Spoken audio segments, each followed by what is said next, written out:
नमस्कार, साधना झुमन्स रेसिपीज मराठीमध्ये तुमचे अगदी मनपूर्वक स्वागत आहे। आज आपण बनवणार आहोत मटर पनीर म्हणजेच मटार पनीर। पनीर हा असा एक पदार्थ आहे की त्याच्या सोबत जसं की काजू पनीर, मटर पनीर, मशरूम पनीर, छोले पनीर, आलू पनीर अशा खूप साऱ्या पनीरच्या रेसिपी तयार होतात। तर आपण हॉटेलमध्ये गेल्यानंतर एक आपली ठरलेली डिश असते पनीर मागवणं, त्यानंतर सोबत इतर कुठलीही डिश आपण मागवतो। चला तर मग अशी मजेदारशी रेसिपी बनवायला आपण सुरुवात करूया। मटर पनीर। मटर पनीर बनवण्यासाठी येथे मी 200 ग्रॅम पनीर क्यूब मध्ये कट करून घेतलेलं आहे आणि येथे फ्रेश मटर घेतलेली आहे।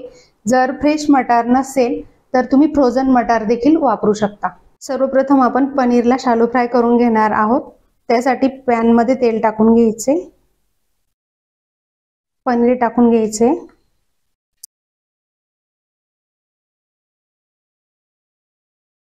पनीरचा हलका गोल्डन कलर येईपर्यंत शालो फ्राय करून घेतलेले काढून घ्यायचे।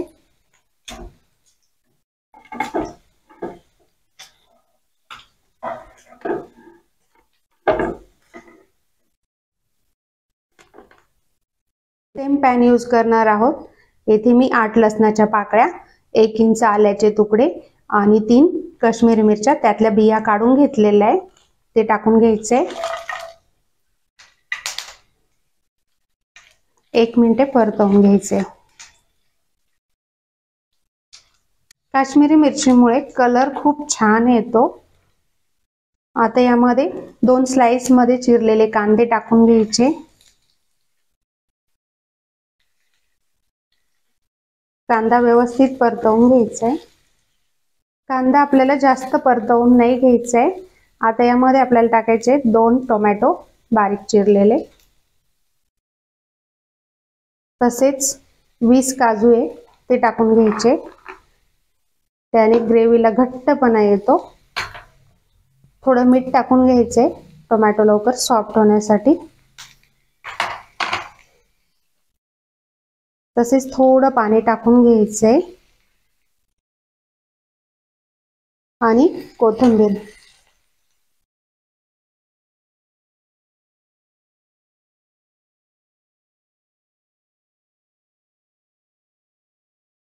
टोमॅटो लवकर सॉफ्ट होण्यासाठी कव्हर करूया। टोमॅटो, काजू आणि मिरची सर्व मस्तपैकी सॉफ्ट होईपर्यंत आपण शिजवून घेतले। प्लेट मध्ये काढून घेऊया।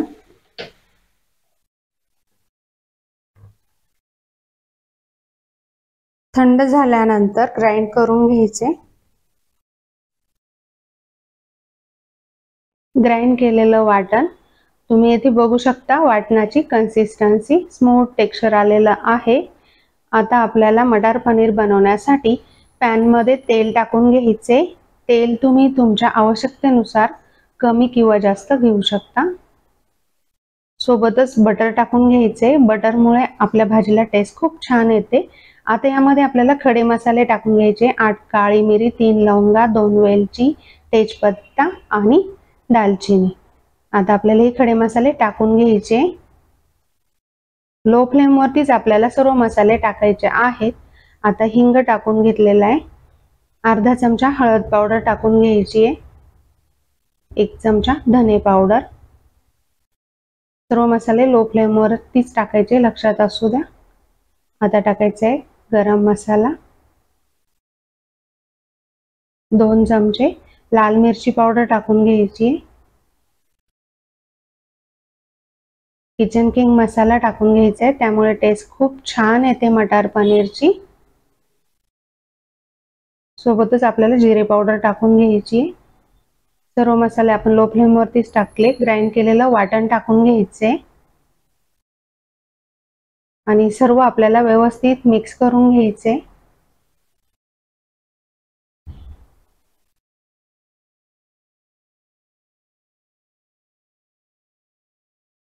आपल्याला हे मिश्रण तेल सुटेपर्यंत व्यवस्थित परतवून घ्यायचे। टेक्स्चर बघू शकता तुम्ही। लो फ्लेम वरती सर्व मिश्रण तेल सुटेपर्यंत परतवून घेतले। तुम्ही बघू शकता काय छान दिसतंय, मस्तपैकी तेल सुटलेलं आहे। स्मूथ टेक्स्चर आलेला आहे। आता यामध्ये आपल्याला टाकायची फ्रेश मटार, मिक्स करून घ्यायचं आहे चांगलं।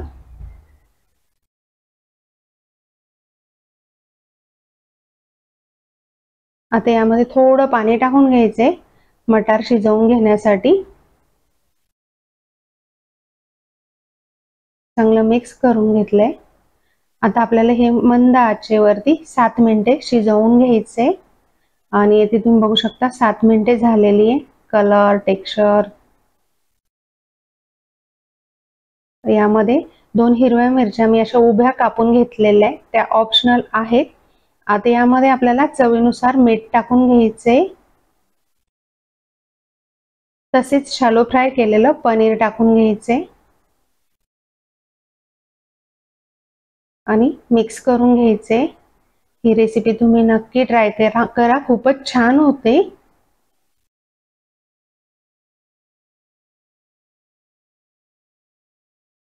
पुन्हा थोडं गरम पाणी टाकून घ्यायचे। पाणी आपल्याला कन्सिस्टन्सी बघूनच टाकून घ्यायचे। चांगलं मिक्स करून घ्यायचे। यानंतर आपल्याला हे मंद आचेवर झाकण ठेवून 4 ते 5 मिनिटे शिजवून घ्यायचे। 4 मिनिटे झालेली आहेत आणि तुम्ही इथे बघू शकता आपलं मटार पनीर काय छान दिसतंय। आता यामध्ये आपल्याला कसुरी मेथी टाकून घ्यायची, यामुळे आपल्या मटर पनीरची टेस्ट आणखीनच छान होणार आहे।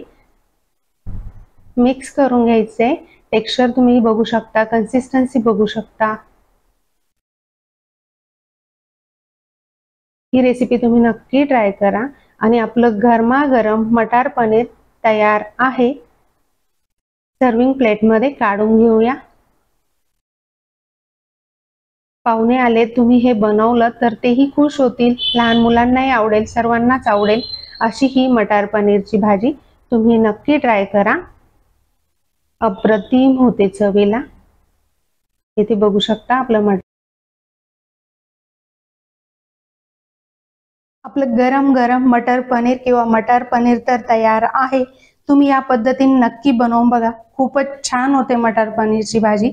जर तुम्हाला माझी ही रेसिपी आवडली तर रेसिपीला नक्कीच लाईक, शेअर, कमेंट तसेच सबस्क्राईब करायला विसरू नका। भेटूया पुढच्या रेसिपी सोबत। धन्यवाद।